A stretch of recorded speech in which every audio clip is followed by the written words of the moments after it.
The second thing I want us to think about is gospel culture. Okay, so here is Paul. He's just told these Christians God's mercy. He's called them to offer themselves as sacrifices. He's commanded them not to be conformed to the pattern of the world, but to be renewed but to be transformed by the renewing of their minds. And as a consequence, also told them, verse 3, for by the grace given to me, I say to everyone among you, not to think of himself more highly than he ought to think, but to think with sober judgment. Doctrine without gospel culture is not gospel doctrine. Too many churches today have doctrine but no culture. And gospel culture, it answers the question, this is how we do things around here. How do we do things around here? And there's two things that kind of bind this culture, right? There's this integrity and this intimacy. So here you see this integrity that Paul is calling for. Sober judgment. What an interesting thing to call people to right after you've invited them to offer themselves as living sacrifices. His first instruction is, do not think of yourselves more highly than you ought to think, but rather think of yourselves with sober judgment. What's the opposite of sober? Drunk, high, stoned, sloshed. Lit. Is lit drunk? That's what new kids are saying? Kids, lit is not. What is lit? I don't know. I thought it was something to do with this, but the opposite of sober judgment is drunk. Drunk judgment. People who think too highly of themselves, but also people who think too lowly of themselves. See, if you think too highly of yourselves, you'll think of everybody else as not good enough. You're not good enough. If you think too lowly of yourselves, you look around and say, I'm not good enough. I'm not good enough. So it's either you're not good enough or I'm not good enough. And Paul recognizes this will never create gospel culture. This will never create gospel culture. And I want you to know, every member who comes to church comes with a bias towards one of the other. Either they come with a bias of they're not good enough, or they come with a bias, I'm not good enough. It's just a natural bent of mind. And Paul is inviting us to say, to be sober in our judgment. And here's what I want us to know. In view of God's mercy, we are not as good as we think we are. We are not as good as we think we are. But at the same time, I want you to know, we are more loved than we realize we are. We are more loved by Jesus than we realize we are.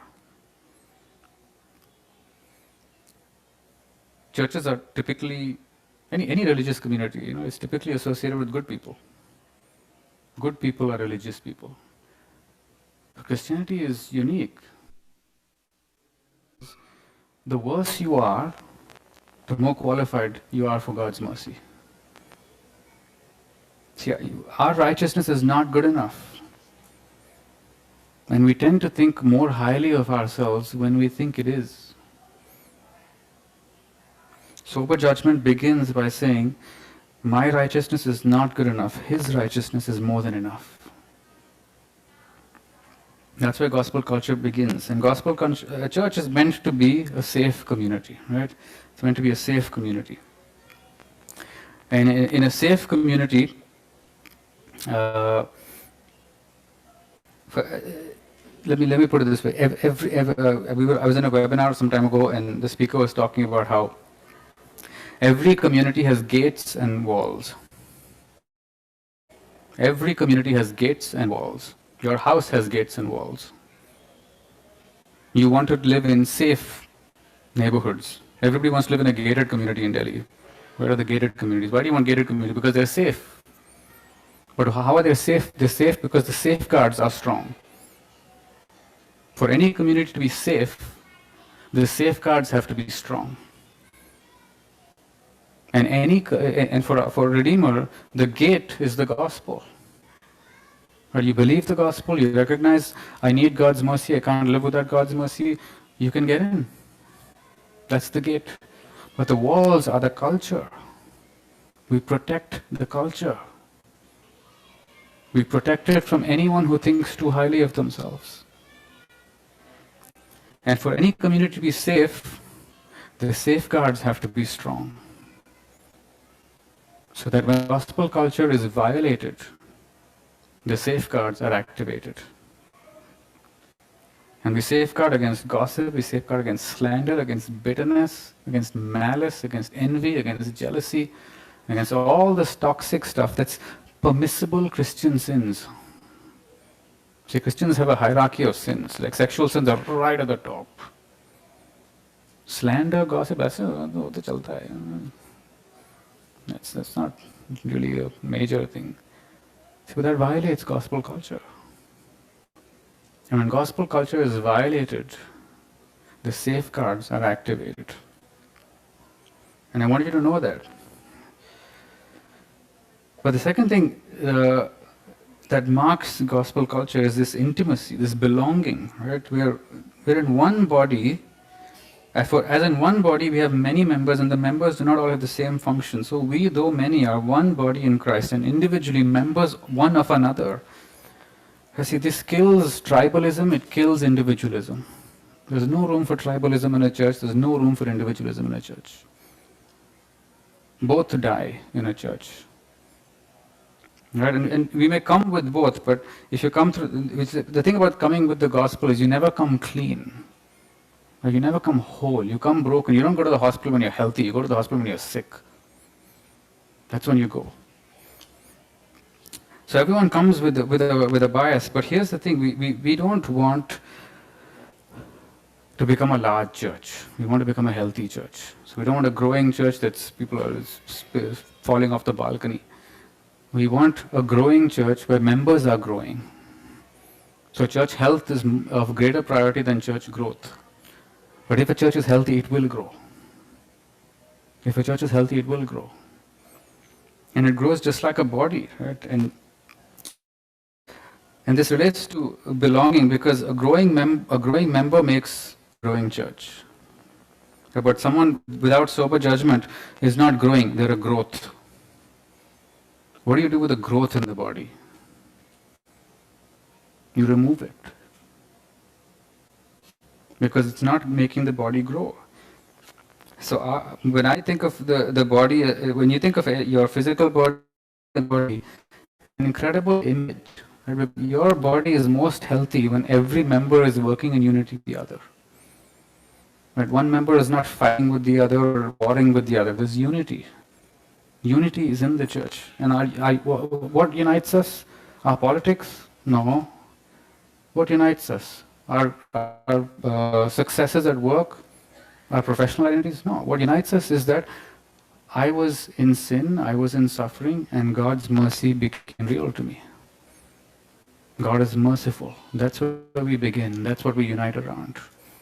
And if we know God is merciful, we'll always have sober judgment. We'll always look around and see, these are my people. Because we've all been on the wrong side of God's mercy, now we're on the right side of God's mercy. God is merciful. That's what unites us.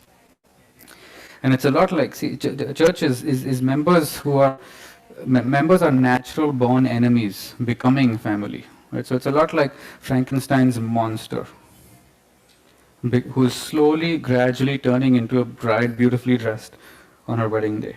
That's what's happening in a church. It's all these jugaad kind of people put together that God is working to transform and to renew into something beautiful.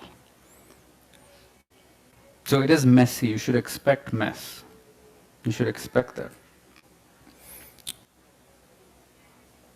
But gospel culture is so precious that it must be protected. And the last thing I want you to know about this is that if you think about if you think about the kind of experience you have with Jesus, it radically changes the kind of relationship you have with people. So the deeper your trust is in Jesus, the deeper your trust will be in people. Because God invites you to trust Him, and His trust gives you the trust you have in Him frees you to be able to trust one another. And if you know anything about relationships, you know they thrive on trust. Where trust is gone, the relationship is gone. Where trust is violated, the culture is violated. And so an invitation to a member is not just to trust in Christ, but it's to trust in one another. And to say, this is my family, these are my people, and because I trust Jesus, we can trust one another. And we will always protect our trust in Jesus. We will always protect our trust in one another. Because that's when we're most healthy. That's when we're healthiest.